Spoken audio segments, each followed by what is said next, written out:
Boa noite a todos. Eu queria agradecer o convite da escola, a confiança da escola em mim. Já tenho realizado alguns trabalhos, realizei uns trabalhos aqui o ano passado com um grupo de professores, então é uma escola muito cara para mim. Então, eu começo levantando algumas questões. E aí a minha fala vai na seguinte direção: qual é o papel da escola, qual é o papel da família com relação a essa questão das drogas, e eu vou falar no lugar de alguém que estuda a psicologia moral, que estuda o desenvolvimento moral da criança e do adolescente. Então, a quem cabe a questão? A escola encontra alunos usando drogas, ela deve punir, ela deve comunicar aos pais. E se, por os padrões morais da família, tudo bem usar droga, ou tudo bem, por exemplo, tomar um copo de vinho, uma taça de vinho, enquanto almoça, não é? E se para a família tudo bem? Tudo bem usar drogas na escola? Como que a escola deve proceder nesse assunto? Esse é um assunto de caráter pessoal, convencional ou moral? Então, eu começo essas perguntas e antes de respondê-las, eu vou contar uma historinha. Eu sou de um grupo de estudos e pesquisas em educação moral, e nós somos um grupo grande que atende algumas escolas. E uma colega minha, recentemente, faz uns 15 dias, foi a uma escola que estava vivendo problemas, esse tipo de problema, e a coordenadora pedagógica contou para minha amiga. Você não acredita, esses dias nós fizemos uma festinha aqui na escola e uma das alunas trouxe um brigadeiro feito com maconha. E os alunos comeram. E ela foi contando, muito satisfeita de que aquilo era um brigadeiro de maconha. Aí, a coordenadora chamou a mãe para conversar. E a mãe disse assim: mas qual o problema? Maconha tudo bem, não faz mal. Tem até estudos que mostram que a maconha pode ser medicinal e tal. Nessa mesma escola, um outro aluno apareceu e dividiu com os colegas uma garrafa de uma vodka muito cara. E, novamente, a escola chamou os pais e a mãe disse assim... Ela não deu muita importância para o assunto, mas ela disse: mas você me devolve a garrafa? Então, veja, esses dois exemplos nos mostram que, para essas duas famílias, o consumo dessas duas drogas, lícitas ou ilícitas, não era, na verdade, um problema ou algo valorado por essa família. A família exerce o primeiro papel, é o primeiro agente socializador. E, como primeiro agente socializador, a família transmite alguns valores relativos à religiosidade, caso tenha alguma religião, os primeiros valores sociais relativos ao respeito, como eu me porto socialmente, valores relativos à sexualidade, valores relativos a festividades. A escola é um agente secundário, é um agente socializador secundário. E à escola cabe um trabalho que é de ampliar esses valores, não é? E ampliando essa visão do que é o respeito, porque a criança e o adolescente vão conviver num ambiente diverso da família, com valores muito diversos, com crenças diversas, com opiniões diversas. Então, a criança e o adolescente vão aprendendo, o que é, na verdade, o respeito, o que é considerar o outro. A escola também vai trabalhando o diálogo, a escola também vai trabalhando noções de justiça, e isso também envolve leis que são básicas. A escola ela segue algumas leis, e uma delas se refere à questão do uso da droga. A droga, maconha e outras drogas, são drogas ilícitas e, portanto, a escola não pode abrir esse precedente. Então, quando uma mãe e um pai dizem: para mim não tem problema, ela está invadindo um espaço que, na verdade, é um espaço que é público. Ok se para ela, ok com algumas ressalvas, com muitas ressalvas. Mas se se para aquela família não há problema, ela precisa compreender que a escola, como um espaço público, tem regras e alguns valores que são comuns e que precisam ser respeitados. Né? Aliás, na nossa sociedade, hoje, há uma confusão muito grande entre o que é público, entre o que eu divido num espaço que é público e aquilo que eu não deveria dividir num espaço que é público. Não é? Outra coisa que é importante é que tem uma pesquisa que foi conduzida recentemente na Unesp e que diz que, quando se pergunta aos adolescentes qual é o problema de usar droga, e eles dizem, nenhum, porque eu consigo parar se eu quiser. E aí, quando se questiona mais e se conversa mais com os jovens sobre isso, eles não veem o uso da droga como um domínio moral ou convencional. Eles veem como um domínio pessoal. Só cabe a mim, este é um problema meu, é uma decisão minha, não cabe, isso não tem influência para a minha família, não tem influência para a minha sociedade. Isso faz muito sentido para a gente que estuda a psicologia do desenvolvimento. O jovem tem uma certa dificuldade, até porque o desenvolvimento neurológico não está completo, e as funções... existe uma parte do cérebro, né, que é o córtex pré-frontal, que é responsável pelas funções executivas. Uma delas é a capacidade de antecipar, que ainda não está completa no adolescente. Então, quando se pergunta para ele, mas qual é o problema de usar droga, e ele não consegue perceber as reais consequências para ele, para a família dele e para a sociedade, é porque também temos aí uma questão que é de desenvolvimento, que é neurológica. Mas não é só isso. É porque também nós não tratamos esse assunto com bastante seriedade entre os jovens. Então, é algo que nós precisamos estar sempre discutindo com os nossos filhos, com os nossos alunos. Questionando, será que é, de fato, uma decisão só de domínio pessoal? Será que o que acontece com a família de uma pessoa que se torna alcoólatra ou de uma pessoa que se torna adicta? Né? O que acontece com a sociedade? Quando eu decido, né, comprar um baseado, ou comprar a cocaína, ou qualquer droga que seja, qual é o impacto que isso tem para a sociedade? Essas questões podem parecer muito óbvias para nós, que já temos uma certa vivência, né, e um rol de conhecimentos, mas não é óbvio para os adolescentes. E isso precisa ser trabalhado profundamente com eles. Agora, na mesma direção do que a Cida trouxe, a família... Claro que usar drogas e a decisão por usar a droga, ela tem inúmeros fatores. Fatores que são pessoais, fatores que são sociais, né, tem todo um contexto, os valores que estão presentes na contemporaneidade também são elementos que influenciam, mas há uma série de pesquisas mostrando que o estilo de educação familiar é uma variável que interfere. Então, por exemplo, famílias que têm uma direção mais permissiva, ou uma orientação mais permissiva, elas são famílias que têm, em geral, muito diálogo, né, mas estabelecem poucos limites e poucas responsabilidades aos seus filhos. Em geral, essas crianças são alegres, mas têm um comportamento impulsivo e imaturo, elas têm dificuldade de assumir responsabilidades, de serem gratas, desenvolve pouca confiança em si mesma e pouco autocontrole. Então, algumas pesquisas mostram que jovens oriundos de famílias permissivas, com estilo de educação permissivo, eles têm facilidade ou um potencial maior de se envolverem em drogadição. Tá? Claro que, quando nós classificamos os estilos das famílias, é uma classificação mais didática, né, e não dá para colocar todas as famílias numa caixinha.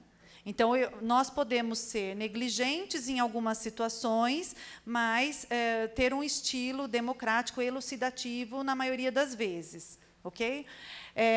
A família negligente é aquela que tem pouco afeto, estabelece poucas regras, poucos limites, se envolve pouco na vida dos filhos, né? E isso tem o potencial de gerar crianças inseguras, com baixa autoestima, depressivos, com altos níveis de agressividade, dificuldades escolares e sociais e vulneráveis ao uso de drogas e atos infracionais. Então, é muito importante estar atento a isso. Na família autoritária é aquela que tem pouco diálogo, mas estabelece muitas regras e com bastante rigidez e, muitas vezes, com uso de castigos e punições, né? Então, em geral, essas crianças são tímidas, conformistas, né? Também têm uma diminuição na autoestima, tendem a ser mais obedientes e até, por exemplo, a ir bem na escola, tirarem boas notas, mas com algumas dificuldades de resolver conflitos, por exemplo. Uma inabilidade social e, às vezes, até podendo gerar rebeldia. E o que seria um equilíbrio, o que seria desejável, é um estilo chamado elucidativo, né, que existe autoridade, né, esse educador, ou esse pai, essa mãe, que a Cida disse que diz o não, né, que estabelece o limite, as regras são claras, mas há um equilíbrio e há um respeito com os desejos também do filho, algumas regras são negociadas, e há um afeto muito grande desses pais, um envolvimento com a vida escolar, um envolvimento com a vida dos filhos. Então, são pais que, por exemplo, conhecem quem são os amigos, e convidam para esses amigos estarem em casa, perguntam como os filhos estão indo na escola, o que tem de interessante, o que não tem, acompanham, procuram saber das dificuldades dessa criança e desse adolescente, ou seja, mantêm um diálogo aberto. Então, essas crianças e adolescentes, em geral, têm uma autoestima maior, desenvolvem mais o autocontrole, né? Tem uma tendência a seguir normas e valores muito maior do que o das outras. Agora, a escola também. Então, se a família tem um papel, e aí é uma variável, né, no envolvimento ou não das crianças e adolescentes na droga, a escola também é outra variável.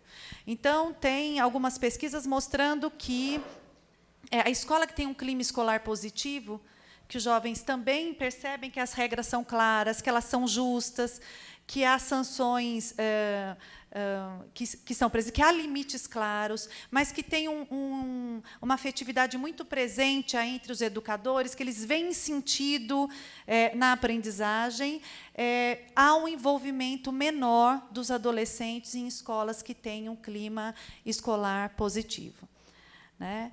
E, como na nossa perspectiva, há uma questão moral no envolvimento do adolescente com a droga. Moral em que sentido? No sentido de que, quando eu escolho me envolver com a droga, eu estou escolhendo me envolver com um ato ilícito e com algo que pode ferir a minha saúde, portanto, aí tem um componente moral, e pode ferir as pessoas que estão próximas a mim. Ferir fisicamente e ferir, inclusive, emocionalmente. Então, nós temos defendido, no nosso grupo de estudos, a necessidade de a escola ser também um espaço em que as regras e os valores sejam discutidos. Não na perspectiva da educação moral e cívica. Vocês tiveram educação moral e cívica? Eu também tive. Como é que era? Vocês se lembram? Como é que... Você cantava o hino? Todos, de cor e salteado. Cantava o hino, então, valores de civismo, o que mais? Era ruim, alguém falou, era ruim. Era muito ruim. Então, por exemplo, uma lição lá, se a gente pegar um livro de educação moral e cívica, vocês vão ver escrito assim, cidadania é... Tarararara. As leis, os símbolos da pátria são... Tarararara. Aí, depois, vinha um conjunto... Você está lembrando das suas aulas, né? Aí vinha um conjunto de perguntas que, na verdade, visavam que nós repetíssemos aquela lição que tinha sido colocada no momento. Não é nossa perspectiva. Então, nós acreditamos que a educação moral deva estar presente na escola, mas trazendo questões que são importantes para os jovens, que eles tenham espaço para discutir os conflitos, os problemas de bullying, a questão de droga, de sexualidade, em que temas que sejam da vida possam ser estudados e discutidos, mas não para se chegar à moral da história, mas sim para que diferentes perspectivas possam ser discutidas na classe e que cada aluno possa, então, ter condições de formar os seus próprios valores e, assim, tomar decisões mais assertivas. Tá? E essa disciplina se baseia em na defesa de alguns valores considerados universalmente desejáveis. Claro que cada sociedade, cada família, cada contexto histórico tem os seus valores. Mas há alguns valores e poucos que nós poderíamos generalizar. E valores, inclusive, presentes nas nossas leis, como o respeito à dignidade, que a dignidade humana é um valor presente na nossa Constituição. O diálogo está presente, por exemplo, nos parâmetros curriculares nacionais, que são um documento que orientam, né, a ação da escola. Então, alguns valores e poucos que devem ser discutidos e explicitados para os alunos e para os nossos filhos. Então, quando, por exemplo, o nosso filho fere uma regra, nós precisamos mostrar para ele a necessidade do cumprimento daquela regra. Qual é o princípio que está por trás daquela regra? Qual é o valor moral que aquela regra contempla? Para que ela possa, então, fazer sentido para ele. Não é? Outra coisa importante na formação moral dos nossos filhos e nossos alunos é a necessidade de nós aliarmos o respeito à regra ou um comportamento moral a uma sensação de bem-estar. Então, por exemplo, alguém aqui já mentiu? Não, claro que não. Vamos pensar num ser hipotético que um dia mentiu, ok? Esse ser hipotético se arrepende da mentira e conta para o marido, ou conta para a esposa, ou conta para o filho que mentiu. É fácil contar uma mentira? Confessar uma mentira? É fácil. De que valor a gente precisa para confessar uma mentira? Coragem, honestidade. Está vendo? Então, quando, por exemplo, os nossos filhos confessam uma mentira, pode ser que seja necessário a repreensão e talvez até uma sanção, mas eu não posso deixar de lado, deixar de reforçar o quanto aquele ato foi corajoso.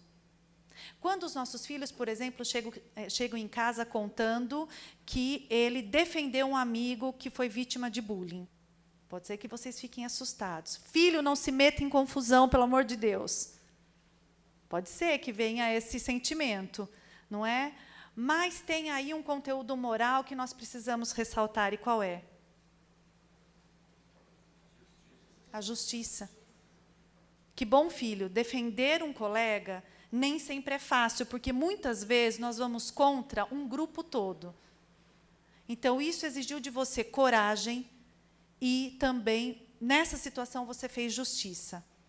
Se nós não explicitamos esses valores, os valores que estão por trás das condutas deles, eles terão mais dificuldade de desejarem esses valores para a vida deles. Faz sentido para vocês? Então, sempre que pudermos, devemos aliar, então, esse bom comportamento a um sentimento de satisfação. Porque a autorregulação é isso, não é? Eu ter um comportamento que é justo, que é respeitoso, que é honesto, que é saudável, né, exige um esforço. E ninguém se esforça se não antecipar um sentimento de satisfação. Então, vou comer coisas saudáveis porque eu vou depois me sentir melhor com isso. Vou fazer atividades físicas, por mais que eu não goste, porque isso faz bem para a minha saúde. Eu vou controlar a minha frustração e não responder agressivamente, porque eu me sinto mal quando eu sou mal educado com o outro. Percebem? Então, essas antecipações, nós também precisamos ajudar os nossos filhos e alunos a fazerem. Tá? Agora, se nós queremos formar moralmente os nossos filhos e alunos, nós primeiro precisamos ter clareza de quais são os nossos valores. E aí tem uma dica. E aí, autoconhecimento. E autoconhecimento não é fácil. E os nossos valores também mudam conforme o tempo. Não é? Então, cabe a nós um exercício. Né? Quais são os meus valores? E aí tem uma dica. Vocês podem pensar em 3 qualidades que vocês admiram nos outros. Que qualidades vocês admiram nos outros? Gentileza, honestidade, justiça. Mais algum?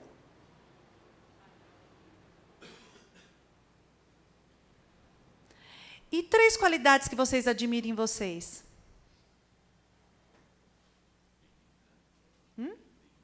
Dignidade.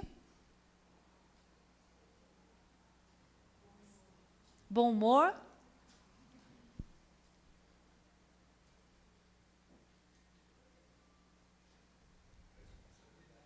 Responsabilidade. Otimismo. Perseverança. Resiliência. No mundo de hoje, a gente precisa de muita resiliência. Vocês não precisam me contar todos, eu sei que vocês têm muitas qualidades. E vocês estão sendo muito humildes. Mas é uma brincadeira só para vocês fazer esse exercício de autoconhecimento. E aí, quando eu digo assim que eu valorizo a honestidade, eu preciso pensar, bom, quais são as ações que eu já tive na minha vida em que eu fui honesta? Né? Como eu deixei isso explícito para os meus filhos? Quais são as ações que eu já tive na minha vida em que eu fui resiliente? Ou que eu fui... O que mais que vocês falaram? Que eu fui responsável.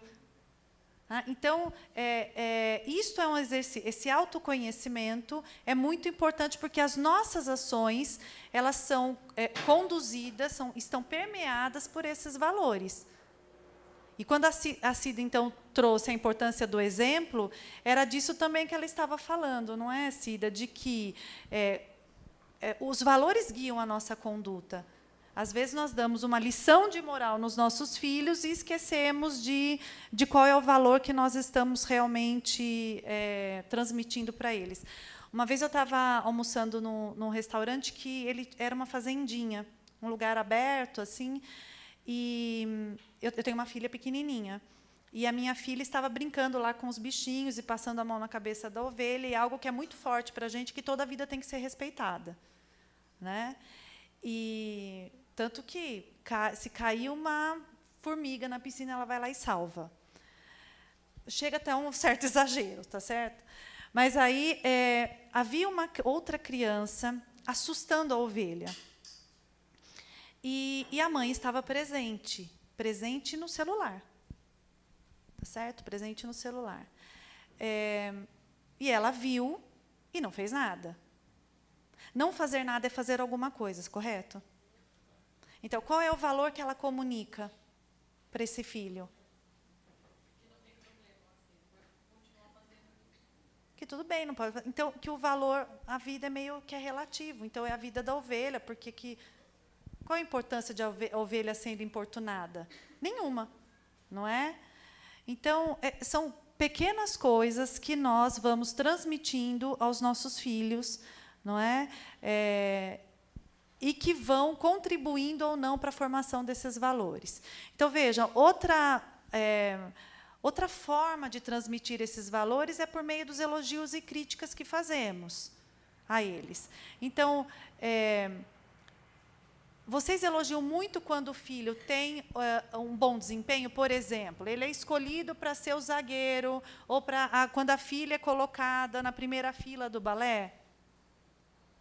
Então, esse é o conteúdo, né, dos elogios? Ou se elogia quando eles ajudam nas tarefas de casa, quando ele cumprimenta o porteiro, salva a vida, auxilia um colega, quando ele se esforça para realizar uma tarefa, ou estuda muito para conseguir tirar uma boa nota, quando ele ajuda um companheiro da escola que está com dificuldades. Veja, então, o conteúdo dessas críticas e elogios, eles interferem na formação desses valores. Então, se nós damos muita importância para a aparência, não é?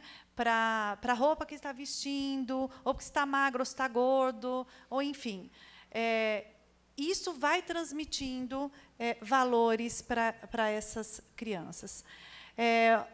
E outro ponto, e para já caminhar para o fim, é que nem sempre estabelecer limites é fácil, não é? E esses limites são necessários para essa formação de valores. Mas talvez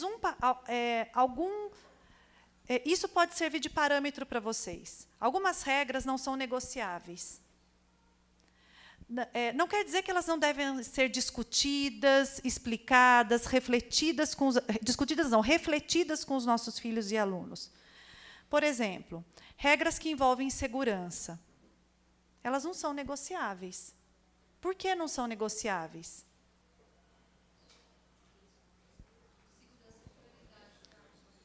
Porque as consequências podem ser extremamente danosas e nós temos obrigação de garantir a saúde dos nossos filhos e a vida dos nossos filhos. Então, não dá para discutir se, por exemplo, se ele vai beber ou se ele não vai beber, na minha concepção, porque se já está aprovado que o álcool exerce uma influência negativa, né, para o corpo, para a formação dessas estruturas mentais. Então, não é algo que deveria se negociar. Não é? Se ele vai assistir alguns conteúdos da televisão ou não. Hoje em dia tem se discutido muito, a gente estava discutindo aqui com os professores, uma série que os adolescentes gostam bastante, que é As 13 Razões, né, e que conta o suicídio de uma menina e o que ela faz com esse suicídio, como ela vai comunicando esse suicídio depois para os colegas. Tem uma classificação indicativa ali, 16 anos. Então, se tem uma classificação indicativa, é porque alguns especialistas já analisaram aquilo, e que ela não está adequada para adolescentes menores. Então, nós precisamos estar muito atentos a isso. Agora, nossos filhos têm acesso muito direto à internet, e nem sempre a gente consegue definir com clareza ou estabelecer limites como esse, e eles acabam tendo acesso a conteúdos que podem ser prejudiciais a eles. E aí é o bom diálogo e a nossa presença sempre que podem mediar essa situação. Mas, então, voltando às regras não negociáveis, regras que envolvem segurança, que envolvem saúde e que envolvem princípios morais, por exemplo, regras como respeito, eu não tenho como negociar. Né? Então, o respeito é algo que deveria ser, não digo imposto, mas exigido. Nós estamos numa sociedade muito individualista. Então, sempre ajudar os nossos filhos e alunos a se colocarem no lugar do outro, que também não é tarefa fácil para eles. Tá? Então, essas regras não negociáveis, elas sempre têm um princípio que está por trás. E a importância de nós explicitarmos esse princípio, né, moral. E algumas regras podem ser negociadas. E essas regras negociáveis, quanto mais eles se envolverem na elaboração dessas regras, mais eles vão aderir e vão se sentir pertencentes e confiantes e capazes. Então, por exemplo, na organização da casa, né, ainda que haja ali uma empregada diariamente, eles devem ser responsabilizados por algumas tarefas. Isso ajuda, né, na construção do sentimento de pertencimento, de coletivo. né? Eles podem escolher, por exemplo, já desde pequenos, a roupa, né? A roupa que vai usar, por exemplo, talvez onde eles vão fazer o trabalho da escola, enfim. Mas sempre com alguns parâmetros, isso sendo discutidos. Então, os limites, nós acreditamos que são fundamentais para a formação desses valores. E uma última palavra, se eu não estou excedendo muito o meu tempo. Já, né? Já excedi? É só o exemplo da Finlândia, é rápido. Esses dias eu li uma reportagem falando sobre como a Finlândia não venceu, porque acho que não dá para vencer esse problema das drogas, mas como eles lidaram com a situação e com bastante sucesso. Sucesso no sentido de que a queda foi drástica. Eles fizeram uma parceria escola, família e sociedade. Né? E as famílias se comprometeram, por exemplo, a estar mais presente na vida dos filhos e a não deixar que esses adolescentes ficassem em casa fora depois de um certo horário. Então, estabeleceu até um limite bastante rígido com relação a estar fora de casa à tarde. Outra coisa importante que eles detectaram é que a adolescência é uma fase em que a criança lida com uma série de desafios, angústias, e que as drogas acabam trazendo essa sensação de bem-estar que talvez eles precisem para lidar com tanta dificuldade que eles lidam nesse período. E que atividades esportivas e artísticas elas têm um efeito no cérebro muito parecido com o da droga, que é no sentido de trazer o bem-estar. Então, esses adolescentes foram, todos após o período de aulas, envolvidos em atividades como essa. Né? E o envolvimento, envolvimento maciço da escola também em formação em relação à drogadição, mas os estudos têm mostrado que só isso, campanhas antidroga não surtem efeito, campanhas educativas, só isso não surte efeito. Mas aí, acho que o que a gente pode tirar da lição da Finlândia é esse trabalho coordenado. E a necessidade de a gente ajudar esses jovens a lidar com essas questões da adolescência que são tão difíceis para eles. Né? A sexualidade, a angústia de crescer e estar próximo do mundo adulto, a questão da profissão, enfim, uma série de questões aí que se apresentam nesse momento. Ai, desculpa o tempo, obrigada.